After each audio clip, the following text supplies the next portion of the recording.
அனைவருக்கும் வணக்கங்க. எல்லாரும் எப்படி இருக்கீங்க? நல்லா இருக்கீங்களாங்க? இந்த ஆடி மாதம் ஃபுல்லாக செம்ம பாசிட்டிவிட்டியாக ஒரு வைபாக ரொம்பவே சூப்பராக போயிட்டுருக்குங்க.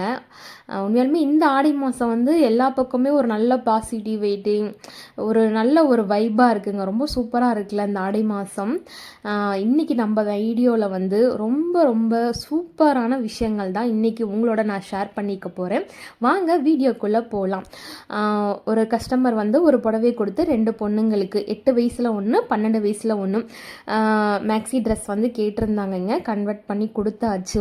இந்த மேக்ஸி தைக்கிறது பெருசு இல்லைங்க, இது அந்த ஃப்ளீட் எடுத்து அதை அயன் பண்ணுறோம் பார்த்தீங்களா, இருக்கலே அதான் ரொம்ப டஃப் வேலை. மேக்ஸி எப்படி இருக்குன்ட்டு சொல்லுங்கள். கேன்வாஸ் வச்சு அந்த ஸ்கேலப் டிசைன்லாம் கேட்டிருந்தாங்க, அது மாதிரி ஸ்டிச் பண்ணியிருந்தேன். ஸ்டிச் பண்ணி கொடுத்ததுக்கப்புறம் ஜிப் வச்சு தாங்கன்னு சொல்லியிருந்தாங்க. முதலே சொல்லியிருந்தேன் அட்டாச் பண்ணியிருக்கலாம். அப்புறம் போட்டு பார்த்துட்டு எல்லாமே கரெக்டாக இருக்குன்னாங்க. பாடியிலேருந்து அளவு எடுத்து மேக்ஸி ட்ரெஸ் ஸ்டிச் பண்ணிங்க. உண்மையாலுமே ரொம்ப சூப்பராக வந்துருந்துச்சு. வாஷிங் மிஷின் இப்போ நம்ம இந்த ரூமில் தாங்க வச்சுருக்கோம். நாய் போய் உள்ளே படுத்துக்குதுங்க. அதனால் சரின்ட்டு சேஃப்டியாக ஒரு கதவை போட்டுடலாம் அப்படிங்கிறனால வீட்டுக்கார் ஞாயிற்றுக்கிழமை அந்த வேலையை பார்த்துட்டு இருந்தார். நான் உட்காந்து இந்த ஸ்டிச்சிங் வேலையை பார்த்துட்டு இருந்தேங்க. இதுக்கு லைனிங் மொத்தம் வந்து ஒரு 4 மீட்டர் எடுத்தேங்க. ஏன்னா லாங் ஸ்லீவெல்லாம் வேறு வந்துச்சுங்களாங்க. 4 மீட்டர் எடுத்தேன். இந்த ஸ்கேலப் டிசைனுக்கு கீழே ஒரு பார்டர் வச்சுருக்கேன் பார்த்தீங்களா, அந்த இடத்துல ஜாயிண்ட் போடுற மாதிரி இருந்துச்சு. அந்த ஜாயிண்ட்டை மறைக்கிறதுக்கு தான் அந்த பார்டர் கோடு போட்ட மாதிரி வச்சுருக்கேங்க. ஏன்னா சில இடத்துல பெரிய பாப்பாக்கு தைக்கும் போது கொஞ்சம் துணி வந்து பத்தலைங்க. ஜாயிண்ட் போட்டனால கொஞ்சம் வந்து பட்டி டிங்கரிங் வேலையெல்லாம் பார்த்து வச்சுருக்கிறேன். மேக்ஸிக்கு 500 வாங்கினேங்க. லைனிங் வந்து 300 வந்துச்சு. ஜிப்புமும் அப்புறம் கொஞ்சம் ஸ்டோன் ஒர்க்கும் பண்ணனால அதுக்கு தனியாக ஒரு 200 வாங்கினேங்க. அது தச்சு கொடுத்ததுக்கப்புறம் தான் சொன்னாங்க ஜிப்பு வச்சு தாங்கன்னு சொல்லவும், அதுக்கப்புறம் அதில் ஜிப்பு வைக்கிறதா கொஞ்சம் டாஸ்காக இருந்துச்சு.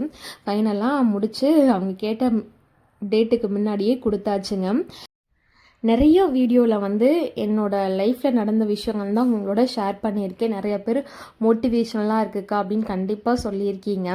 இப்போ திருமணத்துக்கு முன்னாடி திருமணத்துக்கு பின்னாடி இப்போ 12 வருஷம் முடிஞ்சு 13வது வருஷம் திருமண வாழ்க்கை ஆரம்பிக்குதுங்க. அந்த வீடியோ எண்டில் வந்து ஒரு சம்பவம் ஒன்று நடந்திருக்கு. ரொம்ப சந்தோஷமான விஷயந்தான். ஆனால் அது நான் செய்யலை தான், ஆனால் அது வந்து ஒரு சாட்டிஸ்ஃபைடான ஒரு விஷயங்க.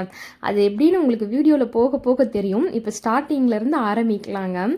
ஆக்சுவலி என்னை கட்டி கொடுக்கும் போது 18 வயசுங்க. நான் +2 முடித்தேன். ஹாஸ்பிட்டல் 1 இயர் வந்து போல் ஒரு 8 மாதம் என்னமோ போயிருந்தேன். ஹஸ்பண்டு எங்கள் வீடு வந்து சொந்தம்லாம் கிடையாதுங்க, பெரத்தி தான். எங்கள் சித்தப்பா மூலமாக தான் வந்து கேட்டாங்க. வந்த உடனே ஃபஸ்ட்டு மாப்பிள்ளைங்கிறனால பழனி ஆண்டவர் கோயிலில் வேலை செய்கிறாருங்கவுமே எங்கள் வீட்டில் கட்டி கொடுத்துட்டாங்க. என்னை கட்டி கொடுக்கும் போது எங்கள் வீடு அவ்வளோக்கு வசதி கிடையாது. வீடு மட்டும் ஒன்று இருந்துச்சுங்க. அது வந்து கவர்மெண்டில் கட்டி கொடுத்த வீடு தான். எங்கள் அண்ணனுக்கு வந்து எனக்கு 18 வயசுனா அவனுக்கு 19 வயசு. அந்த ஒரு டீனேஜ் ஏஜ் தான், ரொம்ப மெச்சூர்டு ஏஜும் கிடையாது. அப்பா தச்சு வேலை, அம்மா வந்து இந்த மளிகை கடையெல்லாம் வச்சுருந்தாங்க. இந்த பிரியாணி கடை, சாப்பாடு கடை அந்த மாதிரிலாம் பண்ணிகிட்டு இருந்தாங்க. ஒரு upper lower middle class family தாங்க எங்களோட ஃபேமிலி. இப்போ ஒரு பொண்ணுக்கு கல்யாணம் பண்ணுறோம்னா இல்லை நகையை வச்சுக்கிட்டு கல்யாணம் பண்ணுவாங்க. என்னை கல்யாணம் பண்ணும் போது கையில் காசும் இல்லை, என்கிட்ட நகையும் கிடையாது. ஆனால் வந்து மாப்பிள்ளை வந்து பார்த்துட்டு போயிட்டாங்க. மாப்பிள்ளை வீட்லேயும் நான் பார்க்கும்போது சிம்பிளாக இருக்கேன். குடும்பமும் நார்மலான குடும்பம். ஆனால் எங்களோட எங்கள் ஹஸ்பண்ட் குடும்பம் வந்து கொஞ்சம் செட்டிலான ஃபேமிலின்னு வச்சுக்கோங்களேன். அவங்களுக்கும் பிடிச்சி போயிட்டு சரின்ட்டு அங்கேயும் ஓகே சொல்லவும் இங்கேயும் வந்து க்ரீன் கொடி காமிச்சிட்டாங்க. அதுக்கப்புறம் 3 மாதம் கேப் இருக்குங்க. ஜூலையில் வந்து நிச்சயதார்த்தம் நடக்குது, செப்டம்பரில் தான் கல்யாணம். இதுக்குள்ளே வந்து நகை வந்து 7.5 பவுன். பொண்ணுக்கு எத்தனை பவுன் நகை போடுவீங்கன்னு ஒரு பொண்ணை பார்க்குறப்ப எல்லாரும் கேட்குறதாங்க. எங்கள் வீட்டில் வந்து 5 சொன்னாங்க. அப்புறம் அப்படி இப்படின்னு எல்லாம் 2 பேரும் பேசி கடைசியாக 7.5 பவுன். எங்கள் அம்மா 7.5 பவுன் போடுறேன், எங்கள் அண்ணன் ஒரு 3 மாதம் இருக்குல்ல, நான் என் தங்கச்சிக்கு நான் 7.5 பவுன் போடுறேன்னு எல்லாம் பேசி முடிவும் பண்ணிட்டாங்க. ஜாமான் ஜெட்டெல்லாம் வாங்கியாச்சுங்க. இந்த ஒரு பக்கம் எல்லாமே வந்து இது கடனாக தான் எனக்கு அப்போதைக்கு எடுத்து கொடுத்தாங்க. அதுக்கப்புறம் கொஞ்சம் கொஞ்சமாக கட்டினாங்க. பீரோ, கட்லு அது ஒரு பக்கம் ரெடி ஆச்சுங்க. அப்புறம் இந்த பாத்திர கடையில் அது ஒரு பக்கங்க. ரொம்ப ரொம்ப கனமாவோ குவாலிட்டியாவெல்லாம் வாங்கலைங்க. நார்மலாக ஒரு 10 பண்ணி எனக்கு கொடுத்தாங்கங்க. அதுக்கு எதுக்கு சொல்கிறேன்னா, ஏன்னா திடீர்னு ஒரு பொண்ணுக்கு மேரேஜ், ஒரு கையில் எந்த ஒரு ஸ்டேபிளான பணம் கிடையாதுங்க. இப்போ வந்து மாமா வீடு, சித்தப்பா வீடு, தாய் மாமா வீடு அப்படிங்கிற மாதிரி எந்த ஒரு செய்முறையும் பெருசாக வந்து யாரும் எனக்கு அந்த மாதிரிலாம் எதுவும் செய்யவே இல்லைங்க. இப்போ வந்து நம்மலாம் ஒரு சொந்தத்துக்குள்ள இப்போலாம் கல்யாணம் நடக்குதுன்னா சித்தப்பா வீடு இதை பண்ணுறாங்க, மாமா வீடு அதை பண்ணுறாங்க, அத்தை வீடு அப்போல்லாம் வந்து எங்களுக்கு வந்து ஃபேமிலி சொந்தக்காரங்க சப்போர்ட் வந்து யாருமே கிடையாதுங்க. எல்லாரும் வந்து கையை கட்டி நின்று என் கல்யாணத்தில் அட்டன் பண்ணி முடிச்சுட்டு கல்யாணம் முடிஞ்சு எல்லாம் நடு ஆற்றுல விட்டுட்டு போன மாதிரி தான் போனாங்க. இது நம்ம யாரையும் குறை சொல்ல முடியாது. ஒரு ஆளாக எங்கள் அம்மா தாங்க எல்லாம் மேனேஜ் பண்ணாங்க. எங்கள் அப்பா வந்து உலகம் தெரியாதவர்னு கூட சொல்லான்னு வச்சுக்கோங்க, ரொம்ப வெகுளி. ஆனால் எந்த ஒரு கெட்ட பழக்கமும் கிடையாது. டெய்லி வேலைக்கு போயிடுவார், அந்த சம்பளத்தை கொண்டு வந்து அப்படியே கொடுத்துருவார். இந்த வெத்தலைப்பாக்கு கொண்டோ மற்றபடி எந்த ஒரு கெட்ட பழக்கம் டீ டோட்டல், பியூர் டீ டோட்டலுங்க. முடிஞ்சால் ஒரு பப்ஸு சாப்பிடுவாருங்க. அது தவிர அவருக்கு வேறு எந்த ஒரு இதுவுமே கிடையாது. அந்த ட்ரெஸ்ஸு ஒரு 2-3 செட்டு வச்சுக்குவார், அதை தான் ரிப்பீட்டடாக போட்டுக்குவார். வரவு செலவு பூரா எங்கள் அம்மா தான் பார்த்துக்குவாங்க. அண்ணன் வேலைக்கு போவாங்க. அவங்க வந்து அப்போ தான் வந்து நிறைய பக்கம் வேலைக்கு போய் செட் ஆகாதனால ஒரு பஸ் பாடி இந்த கிரில் வேலைக்கு போனாங்க. அதனால் வந்து நம்ம பெருசாக எதிர்பார்க்க முடியாது. அப்படி தான் போயிட்டு இருந்துச்சு. இதை சுற்றி வெளியில் வந்து நிறைய கடன்க, வருமானத்திற்கு ஏற்ற கடன் வாங்கினால நாங்கள் அப்போ நீ கல்யாணம் பண்ணி கொடுக்கும் போதே பயங்கர கடனில் தான். இப்போ 7.5 பவுன் நகை போடணும். நகை வந்து கையில் சுத்தமாக கிடையாது. எப்படி நீ போட்டு கட்டி கொடுக்க முடியும்? அதுவும் நடந்துச்சு பாருங்களேன். இந்த கதை உங்களுக்கு ரொம்ப ஒரு மோட்டிவேஷனாக இருக்கும். இப்போலாம் வரதட்சணைனால நிறைய பேர் சூசைட்லாம் பண்ணிக்கிறாங்க. அப்போ உள்ள நிலமை இப்போ நான் எப்படி இருக்கேங்கிறத, ஆனால் நான் பெருசாக எதுவும் சம்பாதிக்கல, ஆனால் என் வாழ்க்கையை நானாக அமைச்சுக்கிட்டேன். அது எப்படிங்கிறத உங்களுக்கு இந்த வீடியோவில் நான் சொல்கிறேங்க. ஃபஸ்ட்டு வந்து இந்தான்னு அப்புறம் வந்து வரதட்சணையாக வந்து 10,000 ரூபாய் கேட்டாங்க. 10,000 ரூபாய் எங்களால் கொடுக்க முடியல. அதனால் 5,000 ரூபாய் கல்யாணம் பண்ணுறதுக்கு முத நாள் நைட்டு கொடுத்துட்டாங்க. எனக்கு புடவைங்கிறது பார்த்தா எங்கள் அம்மாவோட புடவை ஒரு 5-6 புடவை, கல்யாணத்துக்கு ஒரு 5 புடவை மட்டும்தாங்க புதுசாக எடுத்தோம். மொத்தமே ஒரு 10 புடவையோடு தான் நான் எங்கள் அம்மா வீட்டிலேருந்து வந்தேன். அதுக்கப்புறம் வந்து நகை ஒரு பக்கம் சொல்லி வச்சுருந்து 1 லட்சம் கடன் வாங்கினோங்க. வாங்கின இடத்துல வந்து இந்த சில்லறைக்கு கொஞ்சம் சரியாக போச்சு. எல்லாத்துக்கும் கடனுக்கு தான் பொருள் வாங்கணும், முன்பணம் கொஞ்சம் கொடுக்கணும், கல்யாண செலவு வேறு இருக்குங்கவும் நகைக்கு வந்து கொஞ்சமாக பணம் ஒட்ட வச்சுட்டு வந்தாச்சு. சரி கல்யாணத்தப்போ கொடுத்துட்டு எடுத்துக்கலாம் அப்படின்னு நினச்சோம். ஆனால் எங்களுக்கு அந்த பணம் கிடைக்கல. ரொம்ப சிக்கலாக போயிடுச்சு. கல்யாணத்தன்னைக்கு கவரிங் செட் போட்டு வேலையை முடிச்சாச்சுங்க. அடுத்த நாள் அம்மா வீட்டுக்கு கல்யாணம் முடிஞ்சு அன்னைக்கு சாயந்தரமே அம்மா வீட்டுக்கு வந்துட்டு, அம்மா வீட்டிலேருந்து அன்னைக்கு வந்து கணவர் வீட்டுக்கு சாயந்தரம் போல் அழைச்சிட்டு போனாங்க. என்கிட்ட ஒரு பொட்டு நகை இல்லை. காதில் மாட்டலோட ஒரு தோடு, கையில் ஒரு மோதிரம், ஒரு சின்ன கொலுசு ஒன்று தான் போட்டிருந்தேன். என்கிட்ட ஒரு செயின் கூட அப்போ கிடையாது. எந்த ஒரு பொண்ணுமே வந்து ஒரு மாமியா வீட்டுக்கு எப்படி போகக்கூடாதோ அப்படி தான் என்னோட காலடி என்னோட திருமண வாழ்க்கை ஆரம்பிச்சிச்சு. பணம் தரேன்னு சொன்னவங்க அந்த கல்யாணத்துக்கு வரைக்குமே என் பணம் கிடைக்கல. என்னோட தலையெழுத்தை பாருங்களே. அடுத்த நாள் ஞாயிற்றுக்கிழமை கல்யாணம். இன்னைக்கு கல்யாணம் ஆகி ஞாயிற்றுக்கிழமை கல்யாணம் ஆச்சு. அம்மா வீட்டுக்கு போயிட்டு அங்கே சாமி கும்பிட்டுட்டு அம்மா வீட்டிலேருந்து மாமியா வீட்டுக்கு முதன் வரேன். என் கூட யாருமே வரல. எங்கள் சித்தி திண்டுக்கல்லுங்கிறனால வீட்டு வாசல் வரைக்கும் வந்தாங்க. சொந்தமும் கிடையாது, பந்தமும் கிடையாது. அந்த 3 முடிச்சு என் கழுத்தில் போட்டனால அதை மட்டுமே நம்பி அந்த வீட்டுக்குள்ளே நான் முதன்னு போகிறேங்க. என்கிட்ட ஒரு பவுன் கூட நகை கிடையாது. அடுத்த நாள் விடியுது, திங்கக்கிழமை. ஒரு திண்டுக்கல்லில் வந்து கெடா வெட்டி கல்யாணம் முடிஞ்சு எல்லாத்துக்கும் சொந்த பந்தத்துக்கு சாப்பாடு போடுவாங்க. எல்லாம் ஒரு பக்கம் வீட்டிலே கெடா வெட்டி சமைச்சிட்டு இருக்காங்க. எங்கள் அம்மா அப்பா எங்கள் அண்ணன் 3 பேரும் வராங்க. வந்து எனக்கு வந்து செயினும் ஒரு நெக்லஸும் போட்டாங்க. அன்னைக்கு நாள் போட முடியல, அடுத்த நாள் வந்து போட்டாங்க. ஆனால் சொன்னது 7.5 பவுன். அவங்க போட்டது வந்து மாப்பிள்ளைக்கார பவுன் தனியாக போட்டாங்க. 7 பவுனில் வந்து எனக்கு வந்து ஒரு கல்யாணம் முடிஞ்சு அடுத்த நாள் பணத்துக்கு ரெடி பண்ணி நகைக்கடையில் கொடுத்து கோதுமை செயின் 1.5 பவுனும் ஒரு நெக்லஸ் 1.5 பவுனும் 3 பவுன் வாங்கிட்டு மாப்பிள்ளைக்கு 1/2 பவுன் வந்து கல்யாணத்தன்னைக்கே போட்டாங்கங்க. அடுத்த நாள் வராங்க. சொன்ன நகையை எங்கள் வீட்டில் போடலைன்ட்டு எல்லாரும் உருன்னே இருக்காங்க. யாருமே கல்யாண வீட்டில் ஒரு சந்தோஷம் இல்லை, எதுவுமே இல்லைங்க. ஏதோ பறி கொடுத்த வீட்டில் எப்படி இருக்குமோ சேம் எங்கள் மாமியார் வீட்டில் அப்படி தான் இருந்துச்சு. சொந்தக்காரவங்களாம் உட்காந்துருக்காங்களே, கெடா வெட்டி போட்டு தாட்டி விடணும் அப்படிங்கிறனால அவங்க வேலையை அவங்க பார்த்துட்டு இருந்தாங்க. எனக்கும் என் கணவருக்கும் அன்னைக்கே கருத்து வேறுபாடு பூரா ஸ்டார்ட் ஆயிருச்சுங்க.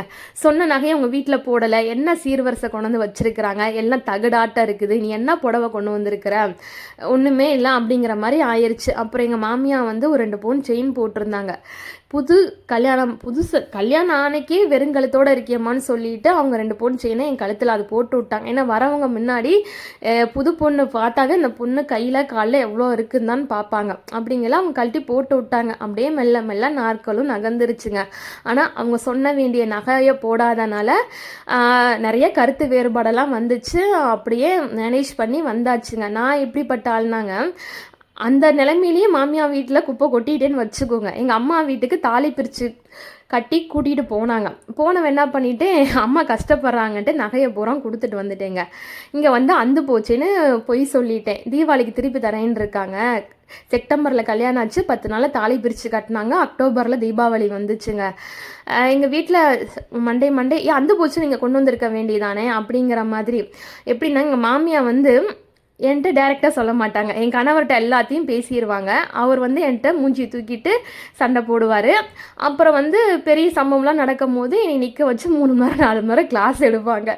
நான் வாயே பேச மாட்டேன், அப்படியே உட்காந்து. இப்படி தாங்க எனக்கும் நகைக்கும் உள்ள ஸ்டார்டிங்லே மோதின விஷயங்கள் இது மட்டும்தான்.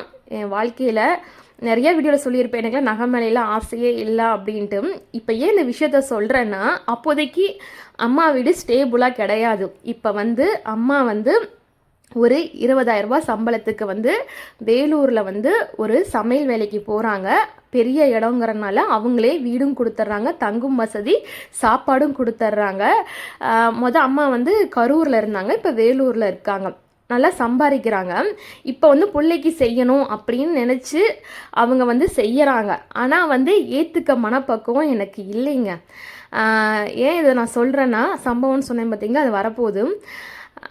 அப்போதைக்கு சுனாமீன்லே சும்மிங்க போட்ட மாதிரி நீந்து வந்துட்டேங்க.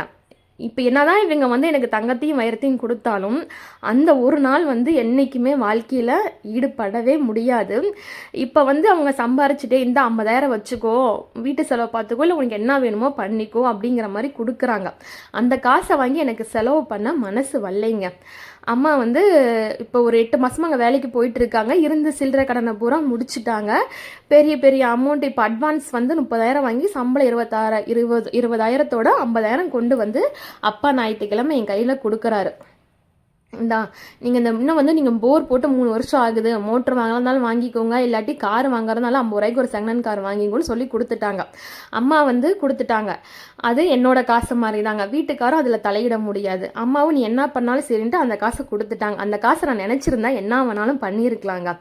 இதை கேட்டு நீங்கள் என்னை வந்து பொழைக்க தெரியாத பிள்ளைன்னு கூட சொல்லலாம், என்ன வேணாலும் சொல்லலாங்க.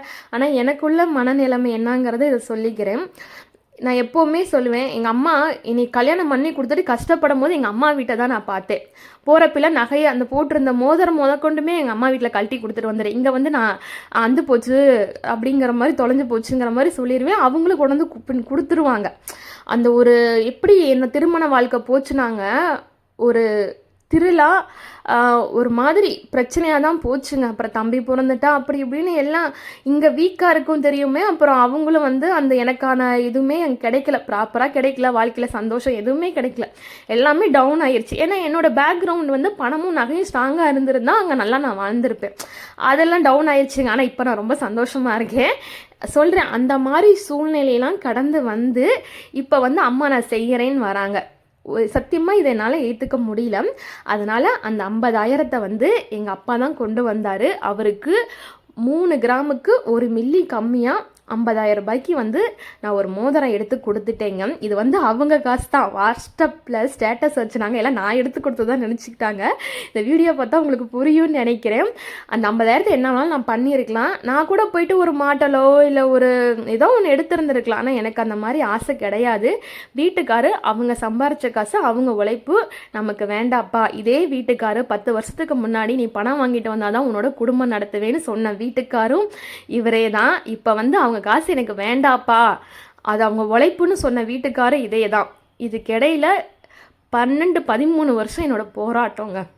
இன்றைக்கி வந்து இண்டிபெண்ட்டாக இருக்கிறனால கூட என் கணவர் இதை சம்பாரிச்சு அந்த அளவுக்கு நான் சம்பாதிக்கலனா சம்மதிச்சிருக்கிறாருன்னு வச்சுக்கலாம்.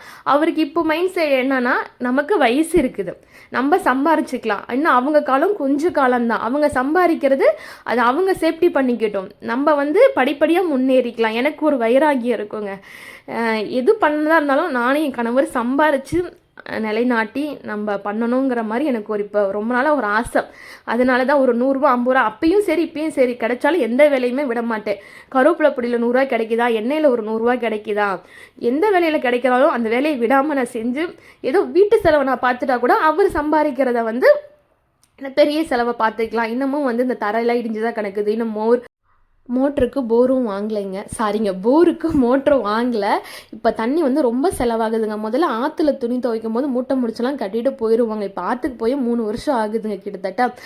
தண்ணி வந்து இப்போ 4 நாளைக்கு ஒருக்கு 500 ரூபாய்க்கு வாங்க வேண்டியதாக இருக்குது. அதுவே கிட்டத்தட்ட 3000 3500 மாதம் வந்துடுதுங்க. இருந்தாலும் பரவாயில்ல, நமக்கு வயசு இருக்குது, இன்னும் எதிர்காலம் இருக்குது, நம்ம உழைப்பை போட்டு நம்ம முன்னேறிக்குவோம். அதனால் அவங்க உழைப்பை வந்து இப்படின்னு சொன்னேன். நானாக பண்ணுற மாதிரி அப்படி பண்ண மாட்டேங்க. அவர்கிட்ட ஐடியா சொல்லிடுவேன், இப்படி எங்கள் அம்மா தராங்கங்க, எனக்கு வந்து அதை வாங்கி நமக்கு செலவு பண்ண இஷ்டம் இல்லை, அவங்களுக்கே நம்ம எதாவது ஒன்று அவங்கள்ட்ட பணம் கொடுத்தா அவங்க செலவு பண்ணிடுவாங்க.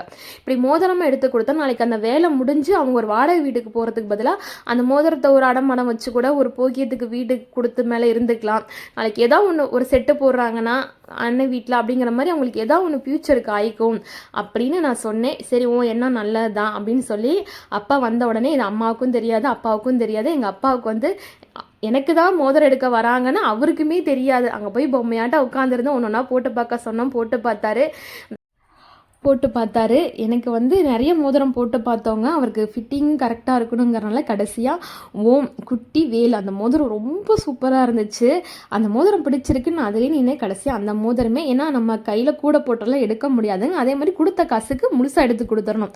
பாதிக்கு எடுத்துகிட்டு பாதி கையில் கொடுத்தாலும் பிரயோஜனமாக இருக்காதுங்கிறனால 50,000 ரூபாய்க்குள்ளே அடக்கமாக எடுத்துடணுன்ட்டு நிறைய தொலைவி பார்த்து கடைசியில் 3 கிராமுக்கு 1 மில்லி என்னமோ தான் கம்மி தாங்க, 48,000 வந்துச்சு. இது ரெகுலர் கடை, அடிக்கடி போகிறனால. ஆனால் நாங்கள் தானா குறைச்சி போடுங்கண்ணா அப்படின்ட்டு ஒரு வார்த்தை சொல்லுவோம், அவங்க குறைச்சிருவாங்க. 46,000 ரூபாய்க்குங்க 3 கிராமுக்கு 1 மில்லி தான் கம்மி. செய்குலி சேதாரத்தோட சூப்பராக அப்பாவுக்கு மோதிரம் எடுத்து வந்தாச்சு. மொதல் டைம் எனக்கு தெரிஞ்சு இப்போ வயசு எனக்கே 32 ஆகுதுங்க. முதன்னு தங்கத்தில் மோதிரம் போடுறாங்க. இன்னும் அவ்வளோதாங்க, அவங்க லைஃப்பில் இன்னும் கொஞ்சம் காலம்தான். ஏதோ ஒரு சின்ன மிடில் கிளாஸுங்கிறது நம்ம ரொம்பலாம் அச்சீவ் பண்ண முடியாது. நம்ம ஒரு வீடு இருந்து, ஒரு சாப்பாட்டுக்கு சாப்பாடு இருந்து, துணிமணி இருந்து அன்னைக்கு நாளை கடத்தினாவே நமக்குலாம் ஒரு பெரிய சக்ஸஸ் தான். அதையும் மீறி இதெல்லாம் நடக்கிறதுலாம் ரொம்ப அபூர்வமான விஷயம். அன்றைக்கி அந்த நினச்சோம், அது மாதிரி நடக்கவும் ரொம்ப சந்தோஷம். மன நிறைவே அப்பாவை ஊருக்கு தாட்டி விட்டீங்க. இது வந்து அவங்க எடுத்து போட மாட்டாங்க எப்போவுமே. வந்து சரி இப்போ என் பிள்ளைக்கு அப்போ செய்ய முடியல, இப்போ நல்லா இருக்கேன் நான் செய்கிறேன்னு வராங்க. அது ஏற்றுக்கிற மனப்பக்குவத்துக்கு நானும் இல்லைங்க. நாளைக்கு ஏதாவது ஒன்றா பார்த்துக்கலாம் அப்படிங்கிற மாதிரி தான். ஸோ எனக்கும் சேர்த்து தான் சொல்கிறேங்க. எப்படி மோதிரம் இருக்குதுன்னு சொல்லுங்கள். ரொம்ப எமோஷ்னலாக பேசிட்டுனா என்னான்னு தெரில.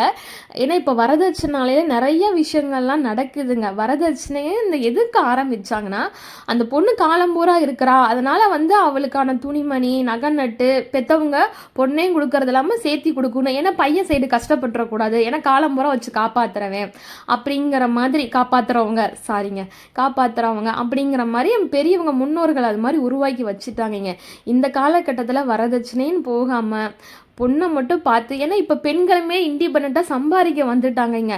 நீ நகை போட்டு தான் நடத்துவேன், நீ உங்கள் வீட்டில் செஞ்சாதான் நடத்துவேங்கிற மாதிரிலாம் இந்த காலகட்டத்துக்கு ஏன்னா சூட்டே ஆகாது. ஏன்னா பொண்ணு கிடைக்க மாட்டேங்குது. ஏன்னா நம்ம 90 கிட்ஸ்லாம் பாவம் அந்த வரதட்சணைங்கிறத கிக்கிட்டு சின்னாப்பட்ட காலம்லாம் நம்மளோட போகட்டும். இன்னும் எதிர்காலம்லாம் பிள்ளைங்களுக்கு போட்டு கட்டிட்டு போகிற காலமாக தான் வர காலமாலாம் இருக்குது. சரிங்க, இந்த வீடியோ உங்களுக்கு பிடிச்சிருக்குன்னு நான் நினைக்கிறேன். கண்டிப்பாக பிடிச்சிருந்தா நான் எப்படி தெரிஞ்சுக்கணும்னா ஒரு லைக் மட்டும் கொடுங்க. எத்தனை பேருக்கு இந்த வீடியோ பிடிச்சிருக்குன்னு நான் தெரிஞ்சுக்கிறேங்க. அவங்க படம் தான், அவங்க படத்தை எடுத்து அவங்களுக்கே மோதிரம் போட்டு விட்டுருக்கும். அதில் எங்களுக்கு ஒரு சந்தோஷம். அந்த காசை வாங்கி நாங்கள் செலவு பண்ணியிருக்கலாம், எங்களுக்கு மனசு வரலைங்க. அவ்வளோதாங்க மேட்ரு. சிம்பிளாக சொல்லிட்டேங்க, ரொம்ப வளன்ட்டு இல்லைங்க. ஏன்னா இப்போ எல்லாத்துக்குமே ஒரு சின்னது இருக்கும். எங்கள் அப்பாவுக்கு வேலை விட்டால் வீடு, இதை தவிர வேறு எதுவுமே கிடையாதுங்க. அங்கே போகணும் இங்கே போகணும், பிடிக்கணும், அதை சாப்பிடணும் இதை சாப்பிடணும், அதெல்லாம் எதுவுமே கிடையாது.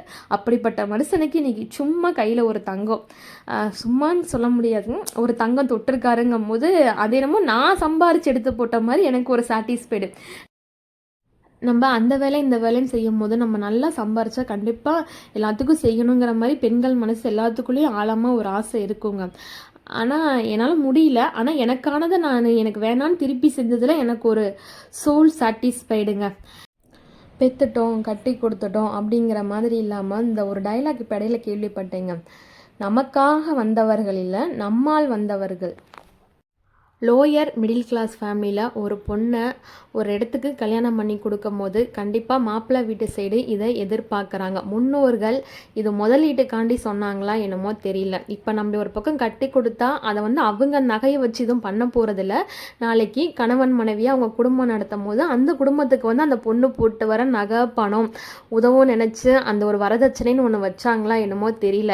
ஏன்னா இப்போ வர பெண்கள் எல்லாம் சம்பாதிக்கிற லெவலுக்கு சம்பாரிச்சிட்டு இருக்கும் போது தான் கல்யாணம் பண்ணிட்டு இருக்காங்க. அந்த காலத்தில் வரதட்சணை பெண்களுக்கு ஒரு மிகப்பெரிய கொடுமையாக தாங்க இருந்துச்சு. எதுக்கு டைட்டில் ஆஃப் மெசேஜ் என்னன்னா, இன்னமும் வரதட்சணைனால நிறைய இறந்துட்டு தான் வந்துட்டு இருக்காங்க. நிறைய பேர் வரதட்சணைனால இன்னமும் கஷ்டப்பட்டுட்டு தான் இருக்காங்க. ஆனால் இப்போ வர பெண்கள் எல்லாமே உஷாருங்க. வரும்போதே சம்பாத்தியத்தோடு வந்துட்டா நம்மளை யாரும் கேள்வி கேட்க முடியாது, நம்மளை யாரும் எதுவும் பண்ண முடியாது. ஆனால் அந்த காலத்தில் முன்னோர்கள் முதலீட்டுக்காண்டி வச்சதான் வரதட்சணை ஆகி அது நிறையா பெண்களோட வாழ்க்கையும் அழிஞ்சிருச்சு. என்னை கேட்டால் ஒரு பெண் நல்ல முறையாக குடும்பம் நடத்தினா போதும், கொண்டு வரதோட அவள் 4 மடங்கு அந்த குடும்பத்துக்கு செய்வா, எப்படி சம்பாரிச்சிருவா அப்படிங்கிற மாதிரி அந்த ஒரு நம்பிக்கை தாங்க இப்போ உள்ள காலத்தில் எல்லாத்துக்கும் வளர்ந்துட்டு வருது. வீடியோவோட டைட்டில் மெசேஜே இது தாங்க. இந்த வீடியோ உங்களுக்கு பிடிச்சிருந்தா மறக்காமல் லைக், ஷேர், சப்ஸ்கிரைப், கமெண்ட் பண்ணுங்கள். நன்றி. இந்த வீடியோ யார் மனதையும் புண்படுத்துவதற்காக எடுக்கப்பட்ட வீடியோ இல்லை. என் வாழ்க்கையில் திருமண வாழ்க்கையில் நடந்த அனுபவங்களை இந்த வீடியோவில் உண்மையாக நான் பகிர்ந்துள்ளேன். நன்றி, வணக்கம்.